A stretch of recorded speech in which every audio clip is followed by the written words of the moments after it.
So Jay, I think our audience would like to know more about your background. You obviously had a very long and successful career at Carlyle. Can you just tell us about your experience there and maybe some of the more interesting deals that you did? Sure. Thanks, Ron. And first, thanks so much for having us, and nice to be with you all. I started my investing career 23 years ago and spent the last 16 of those at the Carlyle Group, which I know many of you are familiar with. It's a large global alternative asset manager. I had the privilege of being on the consumer team for 16 years and leading it globally for the last 6 years that I was at the firm. I just left at the end of July to start SKKY Partners with Kim. It's hard to talk about specific deals because they were all important to me and they were all parts of my history that I care a lot about. But to illustrate for you all what we like to do and what we'll be doing at SKKY Partners, it's all about getting behind great ideas and helping them grow and helping them win. We did it with a lot of great companies, and I did it with a lot of great team members at Carlyle. And businesses like Supreme, where we partnered with that company's founder, James Jebbia, who had created one of the most beautiful apparel brands, and he wanted help in scaling it globally, and we got behind it and had a successful outcome when we sold that company to VF Corporation. We did it in hair care with a company called OGX, where we partnered with a sixth-generation hairdresser who created an amazing hair care brand that we helped grow dramatically, particularly outside the US, and we sold that company to Johnson & Johnson. But the common thread is getting behind great ideas, partnering with great people, and doing everything we can to help them win. Just moving a little bit so I can actually see you. So I would say your position in private equity was probably one of the most prominent, really, in the entire industry. What was it that prompted you to leave such a prestigious role to start SKKY Partners? Well, first and foremost, I had an amazing 16 years at an amazing firm that I continue to admire. I have great friends, great mentors, people who invested in me and my career, and I could not be where I am without the time that I spent there.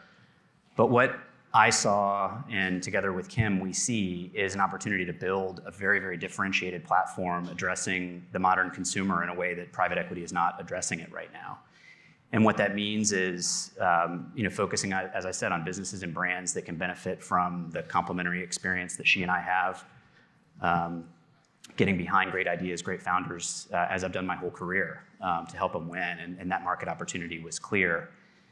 More importantly, the opportunity to do it with such an extraordinary woman in Kim was a once in a lifetime. And she is obviously incredible on so many dimensions, but most importantly, she and I have known each other for a long time. We trust each other, respect each other, and have really big ambitions for what we're going to build together.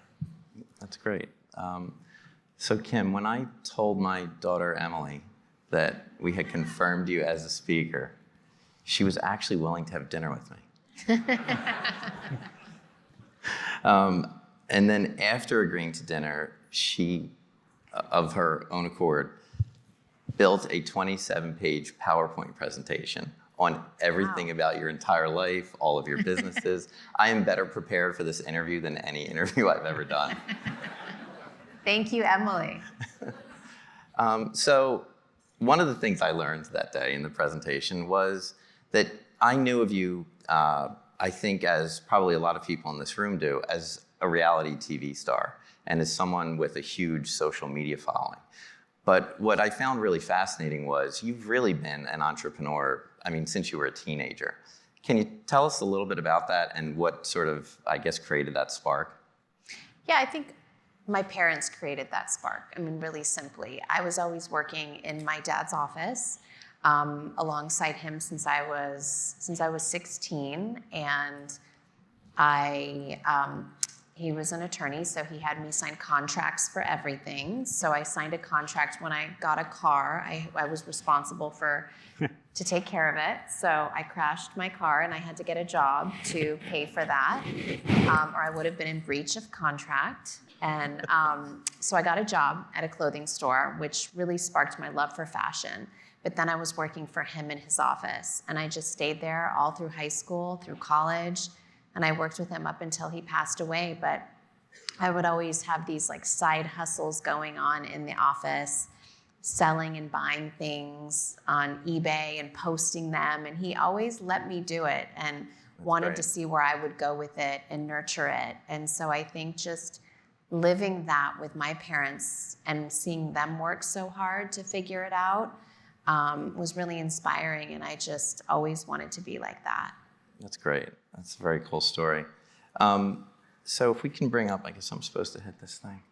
I call this really Kim's greatest hits. The numbers on this slide, I think, are really fascinating. So Kim Kardashian, I think that was your video game, correct? Yeah. 60 million downloads, over 60 million downloads. Kimoji, I really love this one. This is your version of emojis. This one actually broke the Apple Store, I was told. Is that true?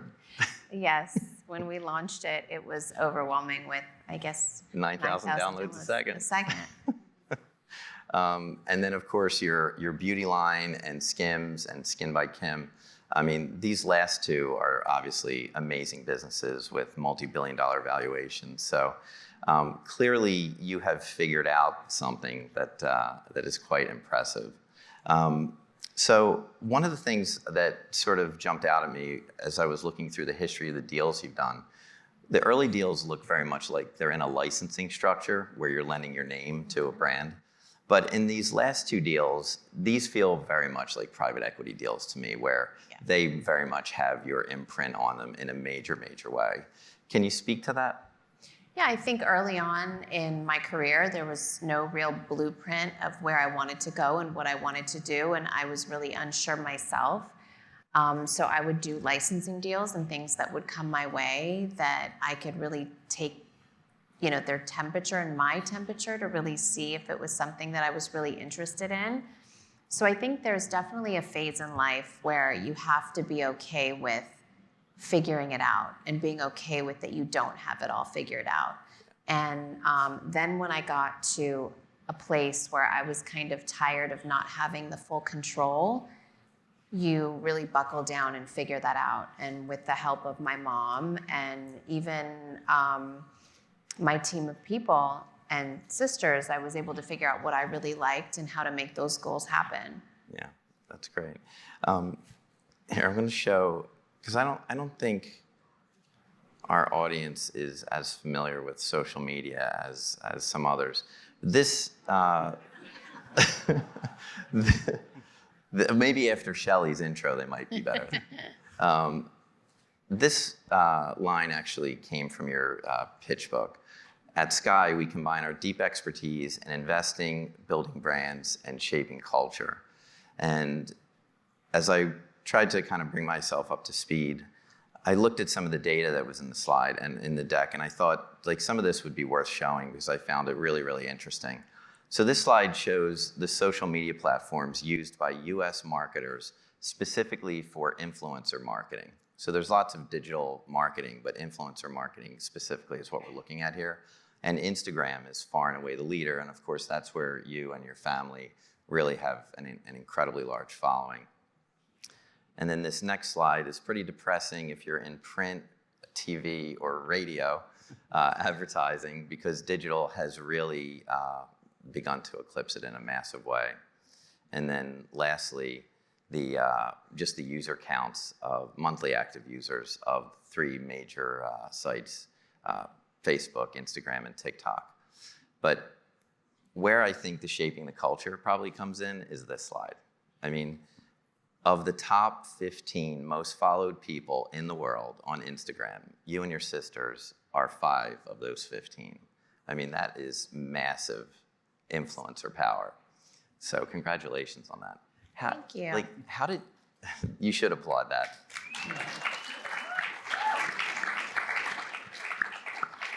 Thank you. How did you do this? I think that we were given good advice at the beginning of Twitter when that first launched to join. And I really used it as a model, basically as a free focus group. I remember needing to make decisions on products that I was about to launch, and I needed color decisions. Anytime I needed a decision that I would have asked someone working with me or a friend, instead I would ask Twitter. And I really engaged with them in a way where they felt like they were a part of my brand building. and a part of these decisions, and I really listened to the majority of the answers that I would get. And I think that then the customer and the fan base would see that and be proud of the product that they really helped design because I had asked their advice. And so I kind of took people along my journey, no matter what that is. And I think that, there's obviously more of a struggle now of how to be open, but not too open, how to share, but not overshare, and what does that look like? And I think with everything, as long as you're just authentic and you're having a good time doing it, people will be receptive to that. And me and all my sisters, we're all so different, and we share such different things. So I'm proud of them also that they, have such big followings and can share whatever messages they want to the world. Yeah, that's pretty amazing. So this next slide is interesting, and I think it also sets up why influencer marketing is becoming, such a big aspect of the digital advertising market. This is the customer acquisition costs, and this chart is really only, what is that, about a year old. So you can see how costs have gone up dramatically. Jay, I think this is something you can speak to, given your time at Carlyle. This was mostly driven by privacy changes on iOS, if I understand it correctly, right? And that I guess, began the trend. How does this impact the kinds of companies and deals that you would look at Sky? Well, I think it's important to set the context for the pace of change that's taken place over the last couple of decades. When I started my consumer investing career 16 years ago, just to set the context, Facebook launched 2 years prior to that, and you could only use it if you were in high school or college. The iPhone was introduced 1 year after I started investing in consumer, and I remember being one of the first people at Carlyle to get an iPhone, and everybody thought I was crazy because they thought you needed buttons to type, and how could you ever use a touch screen? Instagram wasn't invented or launched until 2010. TikTok didn't come until 2016. These are all, in the grand scheme of the consumer economy that we've all been living our whole lives, relatively new developments. But what they've done is they have dramatically empowered the consumer. She has more information, more control, more ability to share, more ability to learn, a lot more transparency about pricing and products and sustainability and all the things that the consumer has always really cared about but never had access to. And so the power has moved away from the brands, and it's moved into the hands of the consumer and into the hands of the creator. And so how that translates into investing and to this chart and how it gets addressed is consumer products companies need to find consumers to try their products, buy their products, and continue using them. And they have to find really effective ways to find them at a low cost and deliver a great product on the back end. I think it's one of the things that Kim and her family have done such an extraordinary job of doing, which is not only understanding the power of the platform and reaching so many consumers in a cost-effective way, but ultimately delivering great products or experiences to those consumers. Because if you go through all the effort to find them and deliver them something that's not good, they're never going to come back, and it was a waste of time. So our focus in the way we think about consumer brands of tomorrow and the ones that we're going to back and the ones that we're going to invest in and partner with is to find the ones that either understand this and have their foot on the gas to continue driving, taking market share, or ones that need our help to understand it so that we can bring what we know and help infuse these companies with the culture, knowledge, know-how, and capabilities to address and fight back against this trend that is causing a lot of pain for a lot of consumer companies in the world.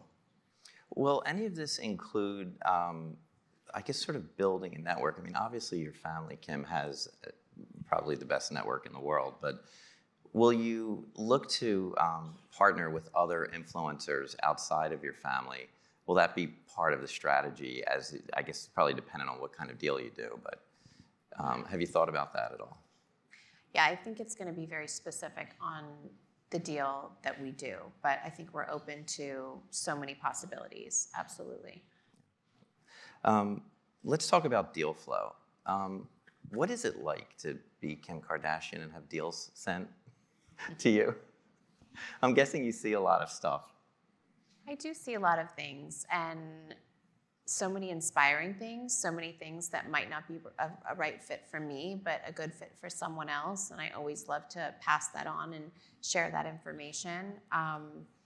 I think it's been really interesting, especially for Jay and I in our journey with Sky. When we announced, we didn't really give a lot of information, and even different opportunities flowing our way have been really exciting and interesting, and some very surprising. And, I feel really lucky that people trust us, in different ways, and that we've come together to bring our knowledge, I think, financially and culturally together to do some really fun, amazing things. That's great.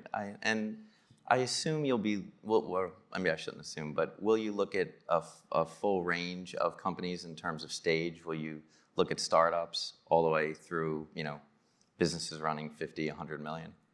Yeah, our focus is really going to be on getting behind businesses that have proven their consumer acceptance. So we're not going to be investing in startups. We're not going to be doing venture capital.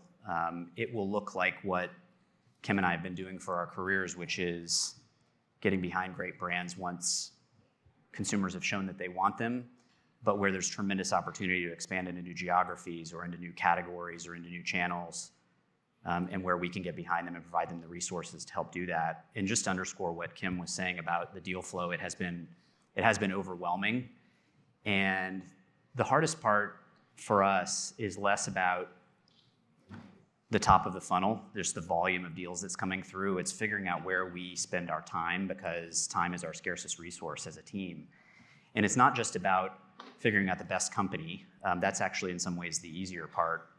The hard part is figuring out the combination of a great company that can really benefit from what we uniquely offer to them. And that's where we spend most of our time talking, as we narrow that funnel to the places where we're spending time. And are you envisioning deals which, and I think in terms of private equity, typically private equity firms are able to exert a fair amount of control in those deals. Are you thinking about it in those terms? I think that we will be focused on being incredibly adaptable and flexible with respect to the needs of our partners. And that means we will sometimes do control investments. Sometimes we'll do minority investments. I actually don't like the word control because these are partnerships that we're forming with people, and really those percentages are just who owns more shares. Yeah. The reality is that the foundation of that relationship, whether one party owns more shares than the other, is the foundation of trust and respect and alignment and mutual objectives for what we all want to accomplish together. And what that really requires is time and effort and pressure testing all of the assumptions of what could happen in the future, so that when challenges are faced or when opportunities are created, we're all very aligned on what we want to do. So flexibility is a very, very key part of our strategy, but what underlies that is the importance of partnership and trust and respect. So Kim, you clearly have a lot of different business interests, and there's only so much of you, obviously, to go around. Just roughly speaking, what percentage of your time do you see going towards SKY Partners? I see a big percentage of my time. This was something that I really thought through. I definitely had to say no to a lot of projects that were shorter-lived projects, but still time-consuming, that I couldn't take everything on at once. And when I start something, I really want to take on the challenge and really immerse myself in that. So I really did have to manage my time differently. Mm-hmm. So I definitely will be spending a lot of my time, and that is very important to me, to shift things around to make sure that that happens. So do you envision yourself working directly then with portfolio companies and the founders, trying to help them shape the future of their brands?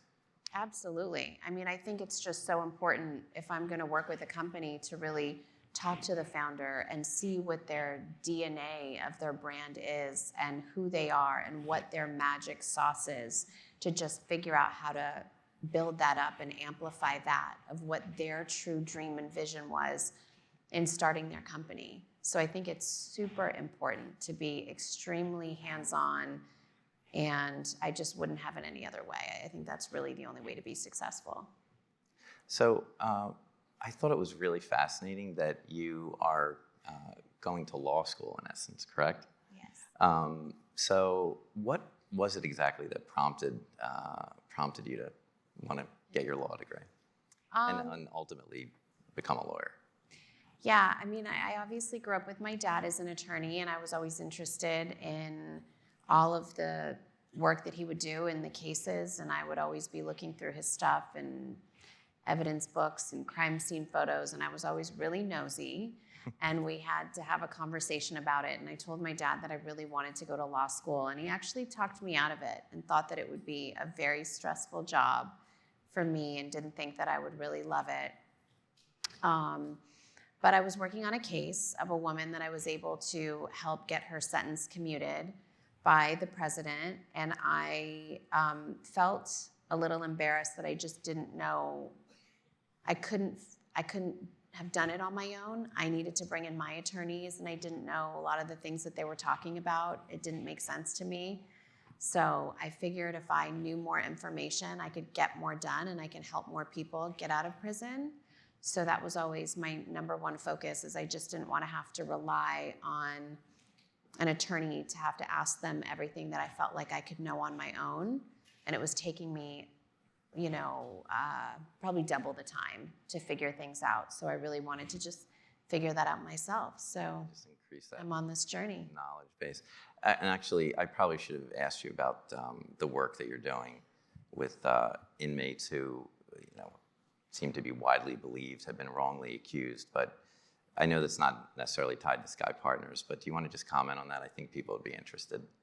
Yeah, I mean, I work with wrongly accused individuals, but also individuals that really have done awful things, maybe when they were teenagers, and now 20, 30, 40, 50 years later are completely rehabilitated and a different person. And I believe in second chances. So that will always be something that's close to my heart. And I travel and visit different prisons and help figure out how to make them more rehabilitation centers as opposed to prisons when that individual is ready for those lessons. I think it's a really personal journey, and everyone in has their own journey, but I just really wholeheartedly believe in second chances. So anything I can do to help people that really don't have anyone to fight for them and to help them is just something really important to me.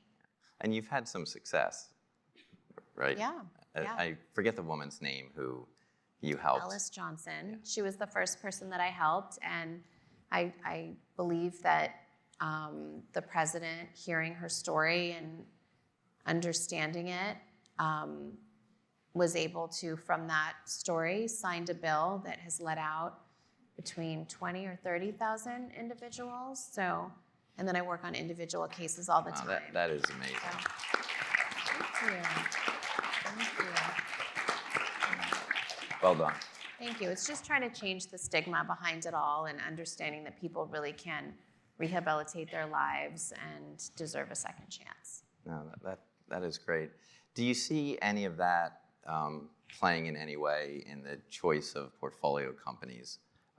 Will any of them touch on that area in any way? We don't have anything planned. If there is an opportunity, I would absolutely, be into talking to Jay about it and discussing it. As of right now, we're working on mostly, or in talks with consumer brands. And anytime I can hire someone that's formerly incarcerated in some of the businesses, it's obviously a discussion that I would love to have.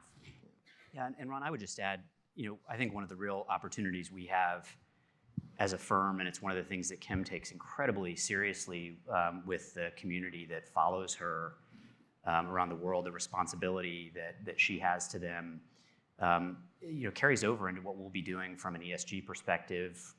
We have the opportunity to help impact the world positively in a lot of different ways. She just described one of them.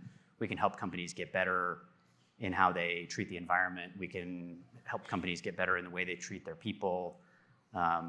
We want to leave behind companies and communities better than how we found them. It's a very, very simple approach, but one that is infused in our culture, going back to why we started this, and I talked about it with the founder partners that we'll be working with. I mean, Kim and I are incredibly aligned from a values perspective about what we care about and the way we work together, the way we're going to build our team around diversity and inclusion and equity and sustainability and governance and social issues, that we have the reach, and through our portfolio can really drive positive change, and we're going to be very focused on doing so.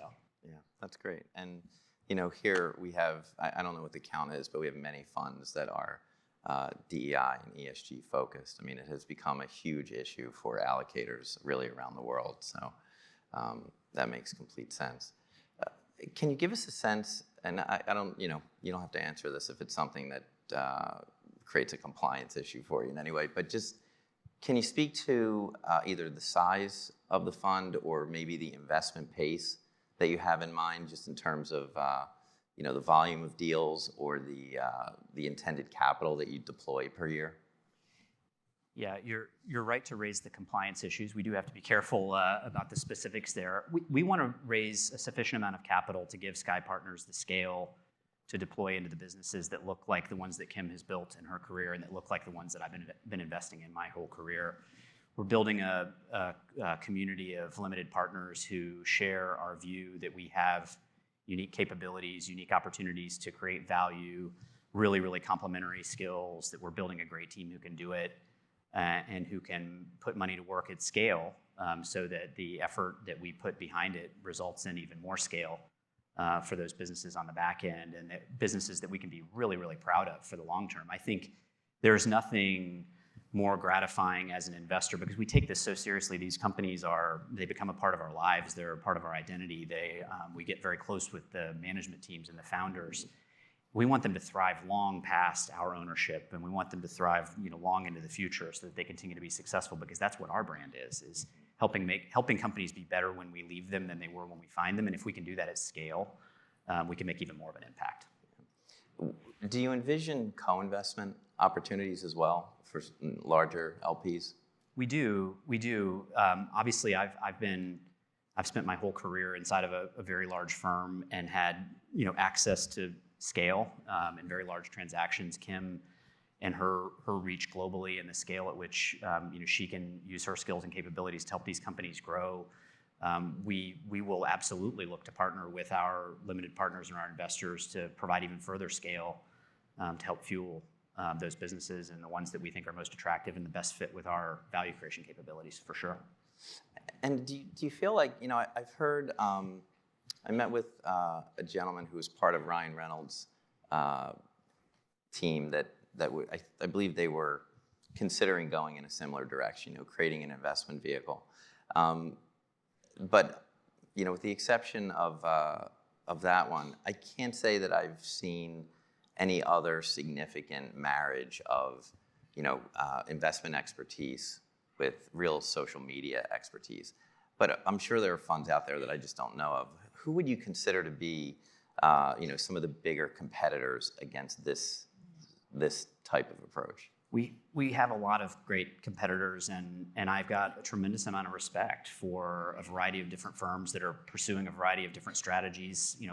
When you've been doing it in this business as long as I have, not only are they competitors, but many of them are friends that we work with. We're now trying to recruit their people to come and join us at SKY Partners.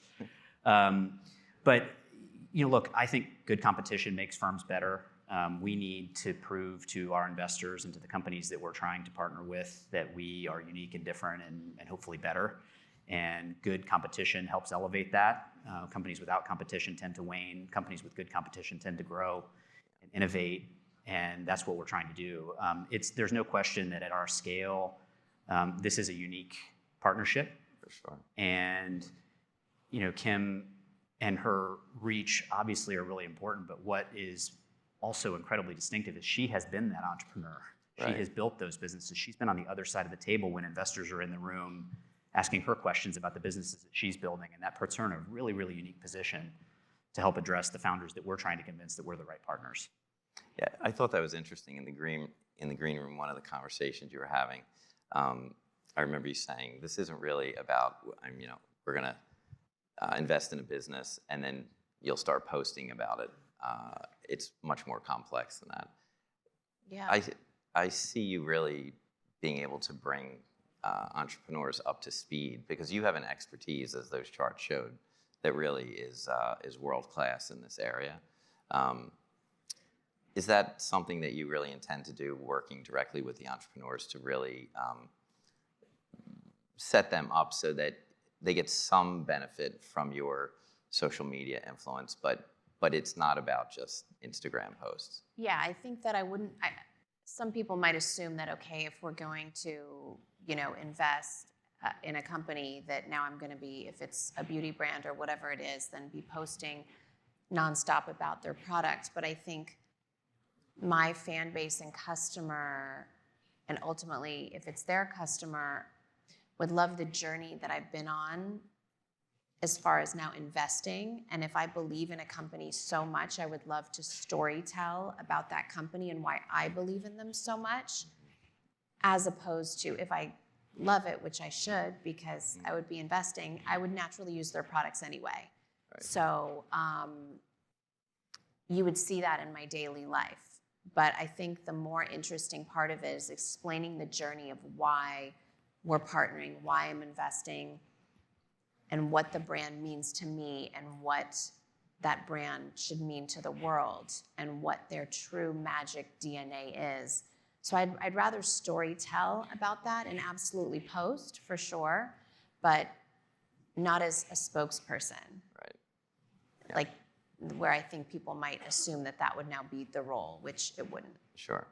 Yeah, and look, Ron, there's no doubt that when a brand or a founder chooses to partner with us and the affiliation with SKKY Partners, and by extension, affiliation with Kim, that's going to bring visibility that business didn't have before, and absolutely that will help show consumers all around the world something that they may have never seen before, and that's great for the business.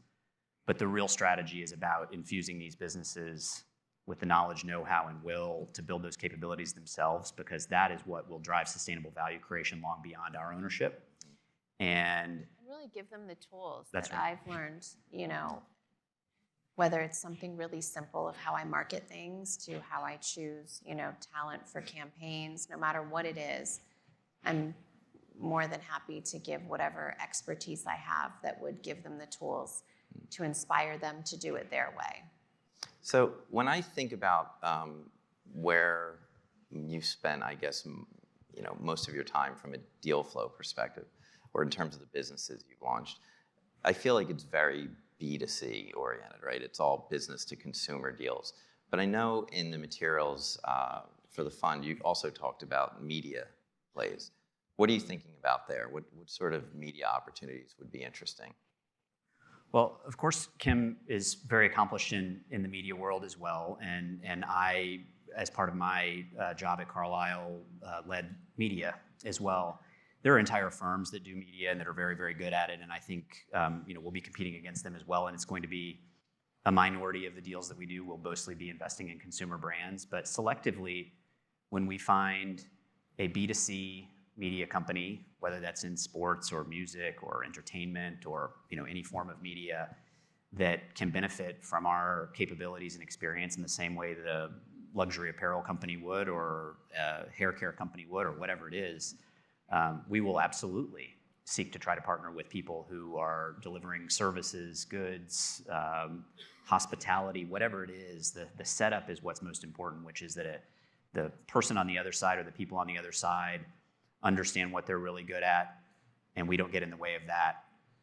But they welcome us for the things that we can contribute in a really complementary way, and whether that's in consumer-oriented media or consumer brands, I don't want to say it doesn't matter, but that's where the reach will be. Actually, someone asked you an interesting question upstairs. What are some of the things that you don't want to invest in, or that you wouldn't touch? We've talked about this.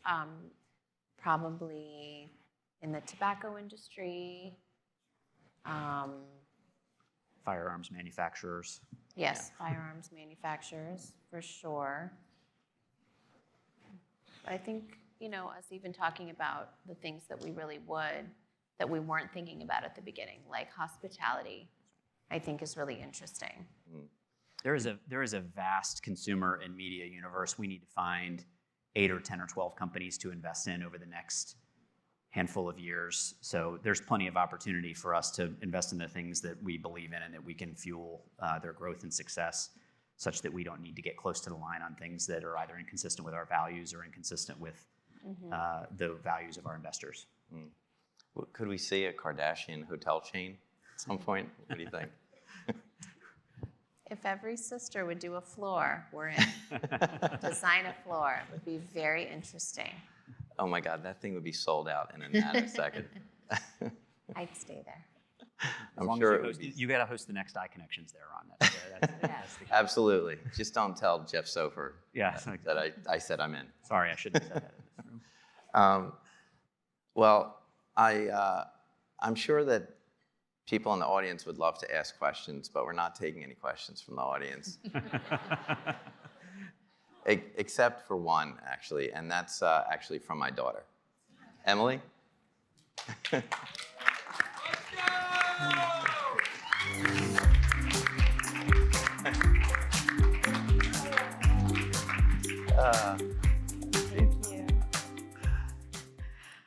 Hi. Well, it's really great to be here and learn more about SKKY Partners. Kim, I've always really admired what a great businesswoman and entrepreneur you are, and I really respect that you're challenging yourself by entering the private equity industry, which is very male-dominated. So I would love to know what advice you have for me as a young woman starting out my career in business, an aspiring entrepreneur, and other young women like me. I would say, as long as you are so passionate about what you do, no matter what that is, and you just work hard and stay focused and don't let anything derail you from your goals, then you will succeed at that. There's nothing more still to this day thrilling getting up 15, 20 years later, whether it's working in clothing or beauty. I love it so much, and there's nothing else I'd rather do. So I think if you find something that you're just really, really passionate about and tune out all the outside noise, because there will always be some, you will love what you do, and you'll love to surround yourself with learning so much about what you're passionate about, and it will just drive you every single day. Great, thank you so much. And thank you guys for letting me be a part of the conversation today. Of course. Thank you for everything. You. Thank you for your 27-page. Of course. Kim J, I just have one idea I wanted to run by you. Because you're a brand expert, Kim, clearly. And I had this idea for iConnections. Okay, let's see it. What do you think? I think we could really have something here. We could call it SKY Connections. SKY Connections? Whatever works. I like it. I like it. Perfect. Well, I don't want to put too much pressure on you in front of everyone, but we can talk about it later. Good deal. Kim, Jay, thank you both so much for being here. It was great to have you.